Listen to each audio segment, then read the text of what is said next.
এই শোনো না, বলছি বেরোচ্ছি, ঠিক আছে? হ্যাঁ সাবধানে যেও। আর শোনো না, বলছি 5,000 টাকা দেবে গো, কিছু কেনাকাটি করতে হবে।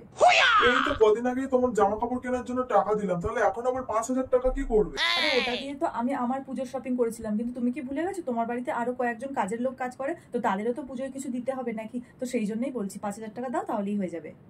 ও আচ্ছা আচ্ছা, ওয়েট। এই নাও, এখানে 5,000 টাকা আছে, রাখো, এটা দিয়ে কিনে নিও। দাও। ও তুমি অফিস থেকে ফিরে গেছো? আমারও সব কেনাকাটি কমপ্লিট। ও তাই, সব কেনাকাটা হয়ে গেল? দেখি তাহলে। হ্যাঁ অবশ্যই দেখাচ্ছি, দাঁড়াও। এইটা হচ্ছে যে আমাদের বাড়ি রান্না করে তার জন্য এই জামদানি, খুব ভালো হয়েছে না? আর এইটা হচ্ছে যে ঘরটার মধ্যে পুজো আজা করে তার জন্য। আর এই কুর্তিটা আমার খুব পছন্দ হয়েছে, ওই জন্য আমি নিয়ে নিয়েছি। আচ্ছা, আমি তখন কাজে ব্যস্ত ছিলাম বলে অতটা ধ্যান দিইনি এদিকে। আমাদের তো কোনো কাজের লোক নেই, শুধু বাসন মাজার লোক ছাড়া।